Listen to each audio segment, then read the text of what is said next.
नमस्कार, मैं हूं दिबांग। आप देख रहे हैं ग्राउंड जीरो। आज बात उत्तर प्रदेश में मुस्लिम वोट की।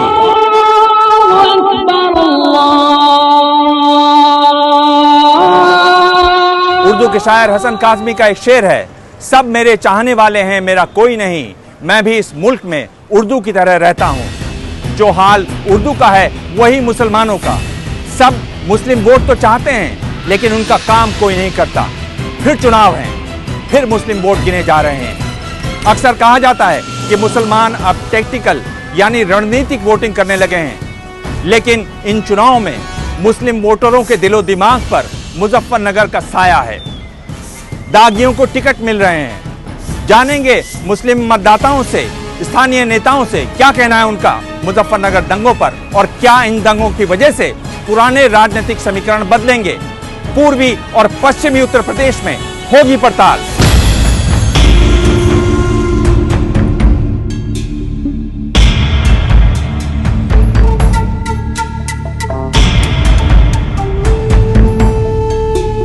हम लोग इस समय कैराना लोकसभा क्षेत्र में हैं। ये मलिकपुर गांव में कैंप अभी भी लगा हुआ है। जब ये कैंप शुरू हुआ था करीब 750 परिवार थे, अब करीब 525 के आसपास हैं। दो परिवारों से हम यहाँ बात करते हैं। आपने क्या देखा जहाँ आप गांव में थे? बहुत कुछ देखा, अब भी वही हादसा नजर आ जाबाजी फिर तो। हाँ। और अब तो जब तो ऐलान करके उन लोगों ने हमें काट देते यार, कहते हैं कि लेने के लिए जा, हम किस मुँह से चले जाए। ना भी कोई हमारे लिए सीट तो हो गई है, मतलब कि हम कब तक यहाँ पड़े रहेंगे। अब तो गर्मी भी चल गई है। हमारे सब जायदाद में, सब माल दौलत में सब मांग लगा दी, कुछ नहीं छोड़ रहा। कोई सब जैसे जो तन पर जो कपड़े हैं यही थे बस। हम अपना दो दिन उसमें घूम रहे, और जब ये जोड़े वाले ये लेके काट के हमें निकाले कमर से। यो ऐसे हद हुई हमारी गल। ना कोई हमें मुआवजा मिला, ना जी कोई हमारा ठिकाना भी। अभी आपको मुआवजा नहीं दिया किसी ने? ना। ये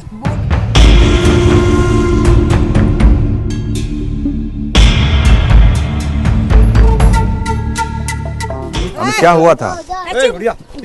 इस रात में हम लिकट का चल पड़े में पीछे रह गए थे 3-4 बच्चे। हाँ। वे भी लिकट आए थे, हम इक्को पिक्को मगो तो जान बचा के आए थे।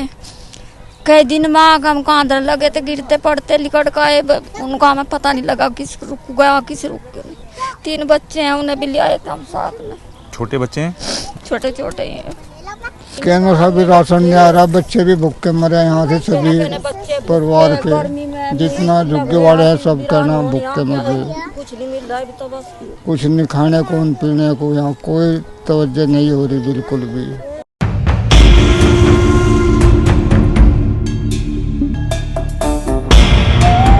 हर दंगा आंकड़ा बन जाता है।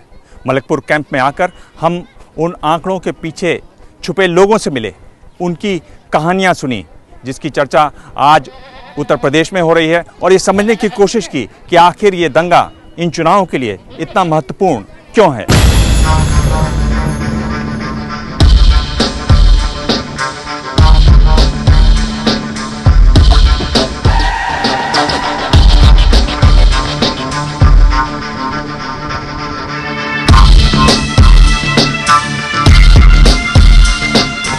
तो आपने पिछली बार किसको वोट दिया? ये दिया था, सभा को वोट दिया था हमने। और इस बार आप क्या करने वाले हैं? अभी तो कोई जहन नहीं है। देखो सर, बहन जी वाली कैसी पार्टी है? बसपा वाले? बसपा वाली सही पार्टी है। उन लोग अच्छा किया, उनका राज अच्छा था? नहीं, राज उनका अच्छा था। देखो, ना ही तो कोई उनके राज में कोई दंगे फसाद हुए। हाँ। ना ही कोई पुलिस प्रशासन या कोई चीज़ खुलेआम ऐसी थी। इस बार तो हम बहन जी को ही कवर करेंगे। क्यों? क्योंकि इस पार्टी ने हमें दिया क्या? कुछ भी नहीं दिया, सिवाय दंगे फसाद के, परेशानी के अलावा। मुलायम सिंह को भी पड़ सकता है इस बार? नहीं, ये जरूरी नहीं है, अभी जजमेंट नहीं हुआ हमारी बिरादरी में। अच्छा, आपने वोट दिया था इस बार? जी हाँ, मैंने वोट दिया था। किसको दिया था वोट? हमारे यहाँ से अनिल बख्शी थे जो कैंडिडेट थे। कौन सी पार्टी का नाम बताइए? सपा से। सपा को वोट दिया था। और इस बार जो चुनाव आ रहे हैं लोकसभा वाले, उसमें कुछ मन बना है कि किसको वोट करेंगे? क्या अखिलेश को दोबारा, समाजवादी पार्टी को दोबारा वोट देंगे? राहुल गांधी। तो हम चाहेंगे अगर केंद्र में अगर फिर से कांग्रेस आए तो वो ज़्यादा बेहतर है। वो ज़्यादा बेहतर है। जितने लड़ाई दंगे मुलायम सिंह सरकार में होते हैं, मायावती सरकार में लड़ाई दंगे नहीं होते।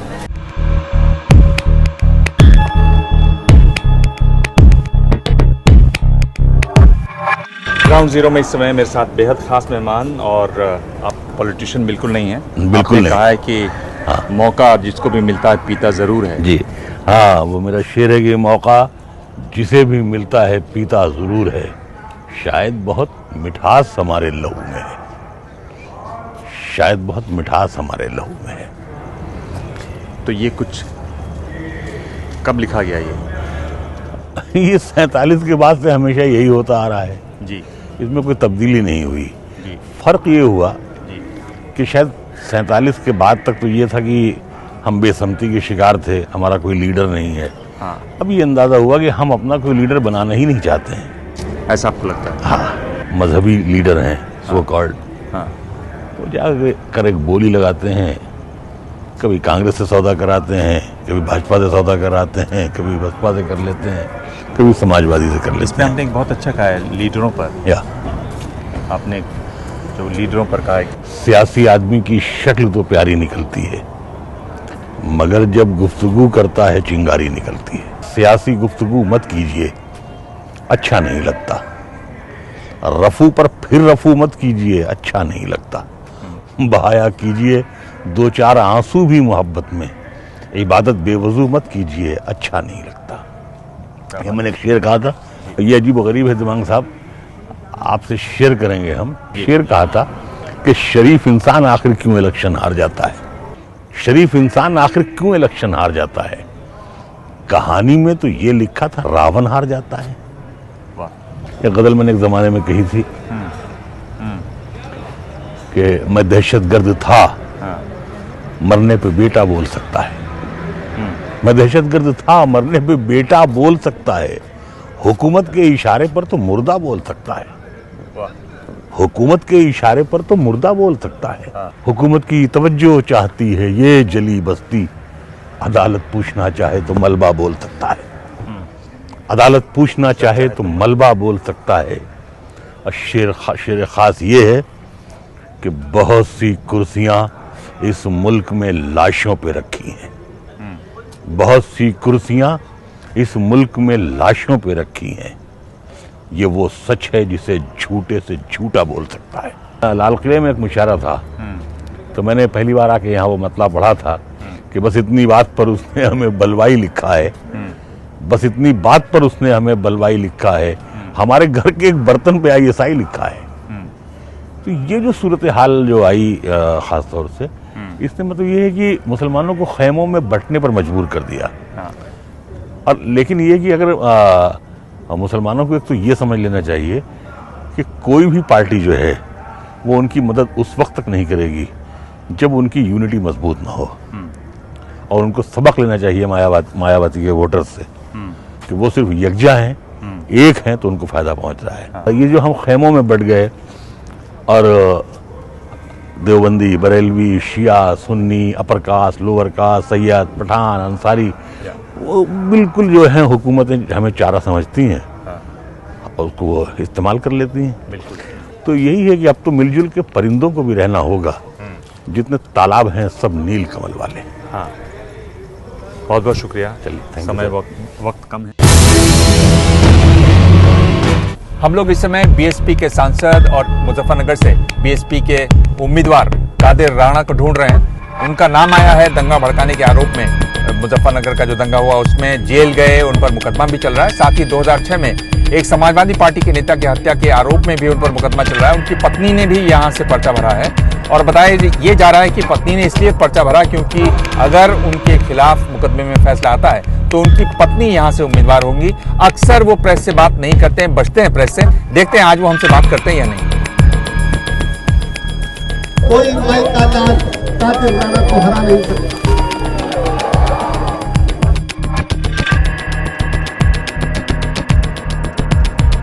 हमारे साथ इस समय ग्राउंड जीरो में बेहद खास मेहमान कादिर राणा उम्मीदवार हैं, बहुजन समाज पार्टी के चुनाव लड़ रहे हैं। ये जो आपके ऊपर जो एक आरोप लगता है कि पिछले दिनों दंगे हुए उसमें आपकी हिस्सेदारी थी, उस पर आपको क्या कहना है? आपका तो नाम बाकायदा उसमें है, तो उसको उस बात को आप लोगों को कैसे समझाएंगे? इंशाअल्लाह मेरे लोग समझे हुए हैं और मैंने जो कहा है मैं आज भी उस चीज़ के लिए कहने को तैयार हूँ। मैंने कोई बात गलत कही हो मैं चैलेंज करना चाहता हूँ, जरा सा भी उड़द पर भड़काऊ भाषण का हो तो कहीं भी खड़ा करके मुझको फांसी दे दी जाए, मैं फांसी लेने को तैयार हूँ। तो क्या आप कह रहे हैं कि जो नाम आया, जो पुलिस में नाम आया, जो जांच के बाद नाम आया, वो गलत है? बिल्कुल गलत है, 100%। तो क्यों खड़ी हुई हैं आपकी पत्नी चुनाव में? जब आप खड़े हुए हैं, आप इतने अच्छे उम्मीदवार हैं, आप खड़े हुए हैं, तो वो क्यों खड़ी हुई हैं? उसकी क्या जरूरत पड़ी? कहाँ डाल दिया उन्होंने किसी वजह से, ऐसा कोई नहीं।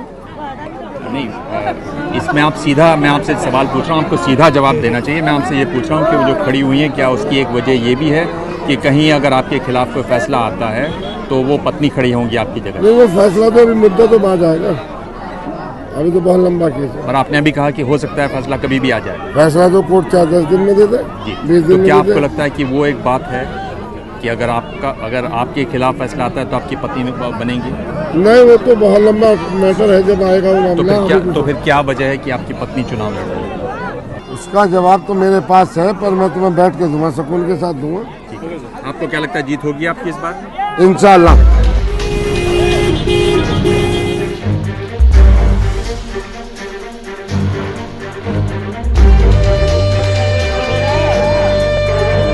ग्राउंड जीरो में इस समय हमारे साथ हैं शाहिद मंजूर, मंत्री हैं, कैबिनेट के मंत्री हैं यूपी सरकार के। ये बताइए मुजफ्फरनगर में कितना बड़ा दंगा हुआ, दुनिया भर में इसके बारे में चर्चा हुई, और जिस तरह से आपकी सरकार ने काम किया उस पर चर्चा हो रही है। और मैं पश्चिमी उत्तर प्रदेश घूम कर आया हूँ, वहाँ मुसलमान जो हैं वो नाराज़ हैं आपकी पार्टी से। वो वोटर नाराज़ हैं जो आपकी पार्टी के वोटर रहे।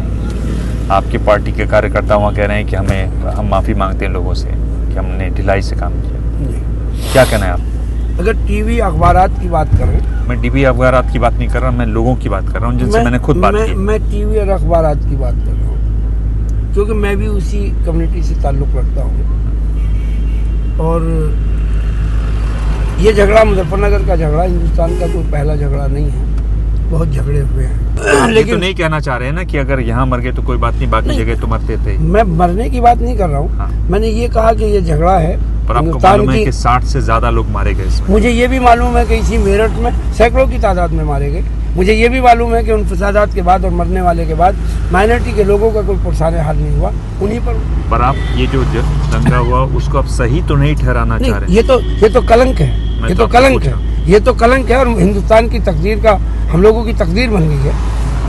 क्या इस कलंक के लिए आप माफी मांगते हैं? क्या आप इस कलंक के लिए शर्मिंदा हैं? क्या आपको लगता है कि आपकी कमजोरी हमारी पार्टी के नेताओं ने, हमारे नेताओं ने, मैं आपसे पूछ रहा हूँ, हमारी पार्टी के नेताओं ने इस बात को कहा है कि ये झगड़ा जो है ये बड़ा शर्मनाक है। हम लोगों ने उसको माना है कि ये शर्मनाक झगड़ा है।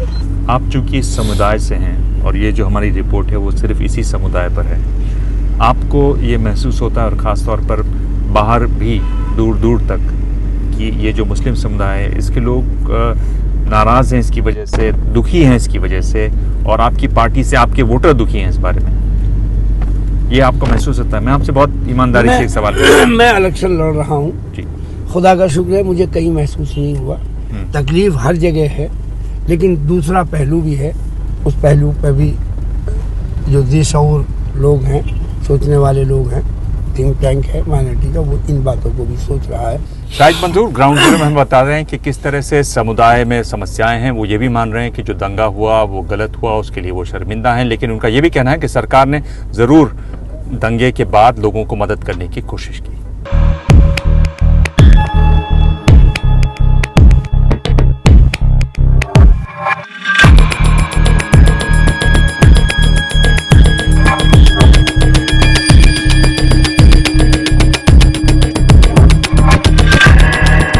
हम लोग इस समय लद्दावाला में हैं, मुजफ्फरनगर में। हमारे साथ कुछ खास मेहमान हैं, उनसे पूछते हैं कि उन्होंने क्या मन बनाया, चुनावों का मन बनाया नहीं बनाया।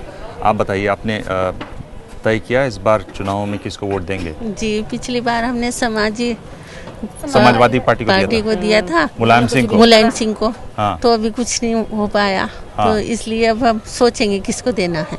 अच्छा, सोचेंगे मतलब? हाँ, देखेंगे। कांग्रेस को। आप कांग्रेस को ही देंगे? हाँ। क्यों आप कांग्रेस को देना चाहती हैं? क्योंकि उन्होंने कुछ नहीं किया इसमें। कांग्रेस ने कुछ नहीं किया इसलिए देंगे? इसलिए देंगे। क्या कांग्रेस ने कुछ नहीं किया इसलिए देंगी? नहीं, मतलब लड़ाई वगैरह अच्छी पार्टी है इसलिए। समाजवादी पार्टी में झगड़ा हुआ है, वो कांग्रेस पार्टी में मतलब कुछ नहीं किया है उसने। पर वो तो ये कहते हैं समाजवादी पार्टी वाले कि उन्होंने झगड़े पर काबू पा लिया और बड़ी मदद की उन्होंने। नहीं, मदद तो की लेकिन काबू नहीं पा पाए। कुछ भी नहीं करा दिया, काबू नहीं पा पाए। कांग्रेस को देंगे जी। कांग्रेस को देंगे जी। आपने तय किया? जी कांग्रेस को देते हैं शुरू से। हाँ भैया, पहले समाजवादी पार्टी को वोट दिया था। काफी योजनाएं चला रखी थी उन्होंने लड़कियों के लिए भी। ये सब तो किया, लेकिन कई घंटे तक आसपास के गांव में वो झगड़ा हुआ। कहाँ थी सरकार उस टाइम?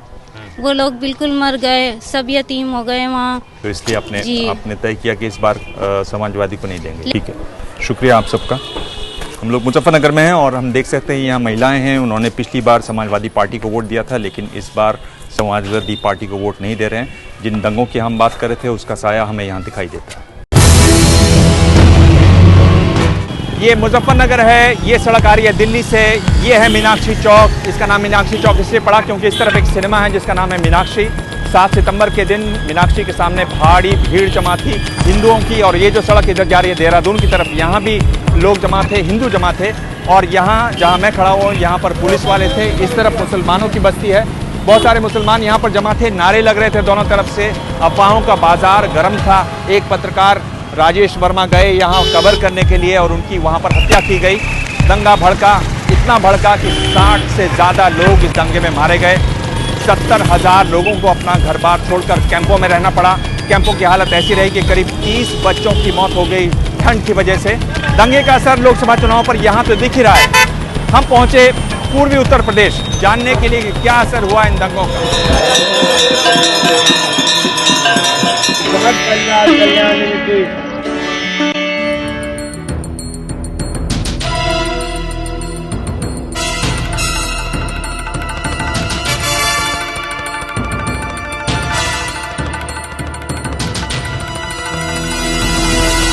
हम लोग इस समय कोटवा गांव में हैं। ये रोहनिया विधानसभा क्षेत्र है, बनारस का, उसमें पड़ता है। अपना दल की अनुप्रिया पटेल यहाँ से विधायक हैं। ये मुस्लिम बाहुल क्षेत्र है। लोगों से बात करते हैं कि इस बार चुनाव में उन्होंने क्या मन बनाया है।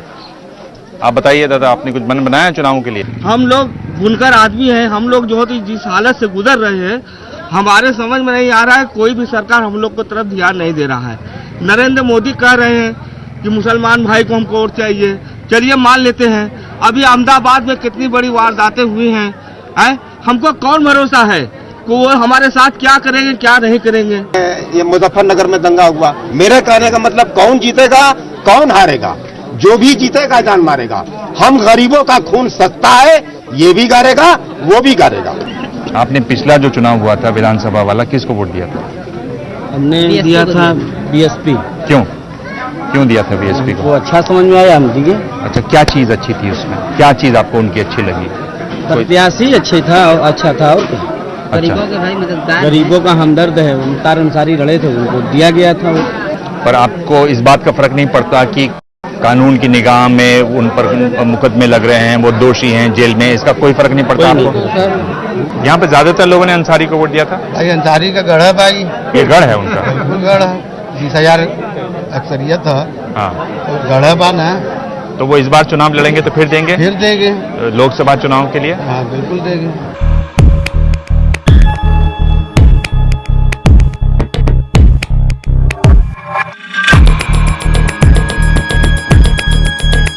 हम लोग इस समय लोटा गांव में हैं। ये चंदौली जो पार्लियामेंट्री कॉन्स्टिट्यूएंसी उसमें पड़ता है। अगर आप देखें पूर्वांचल को, तो पूर्वांचल में करीब 32 सीटें हैं और उसमें से बीजेपी के पास केवल 4 सीटें हैं फिलहाल। 8 सीटें कांग्रेस के खाते में, 10 सीटें बसपा और 10 सीटें सपा की हैं। यहाँ कुछ लोग इकट्ठा हैं, उनसे पूछते हैं कि इस बार चुनाव के बारे में वो क्या कहते हैं। ये मुजफ्फरनगर वाला मैटर से हम लोग थोड़ा सा बहुत नाराज हैं। हाँ, उसके वजह से हमको ध्यान हमारा बढ़ गया उससे। हम सिर्फ आकर उसको देखें। फिर कांग्रेस को समाजवादी पार्टी को लाइक करते हैं। हाँ, मेरे नेता माननीय राष्ट्रीय अध्यक्ष मुलायम सिंह यादव जी हैं। हाँ, और सपा जो 1.5 साल की सरकार बनी है, 1.5 साल हो गया सरकार को बने। हाँ, जो ये विकास कर रही है, शहर में सड़क को बनाना और कई तरह के पुल पास कराए। ये जो बोल रहे हैं कि जो मुजफ्फरनगर में हुआ उसके बाद से सपा से बहुत लोगों का मन खिन्न हुआ है। हाँ, ये तो बात मैं मानता हूँ कि मुजफ्फरनगर दंगा से बहुत लोगों का मन खिन्न हुआ है। हाँ, उसके लिए मैं समाजवादी पार्टी का कार्यकर्ता होते हुए लोगों से माफी मांगता हूँ कि जो हुआ उसको माफ कर दिया जाए।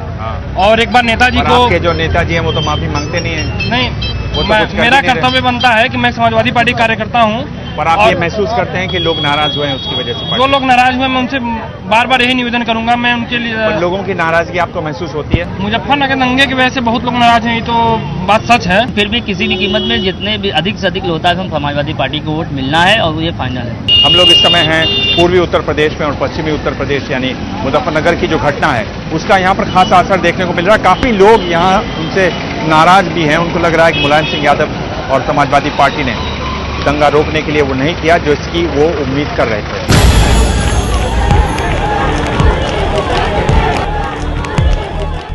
उत्तर प्रदेश की 80 लोकसभा सीटों में से 36 पर मुस्लिम वोट सीधे असर डालता है। इन सीटों पर उनके 20% या उससे ज्यादा वोट हैं। जैसे जैसे चुनाव प्रचार तेज हो रहा है, मुस्लिम मतदाता उम्मीदवारों को तोल रहे हैं। वो अपनी मुट्ठी आसानी से खोलने वाले नहीं। आखिरी मौके पर ही तय होगा कि इस बार चुनाव में किसका बटन दबेगा।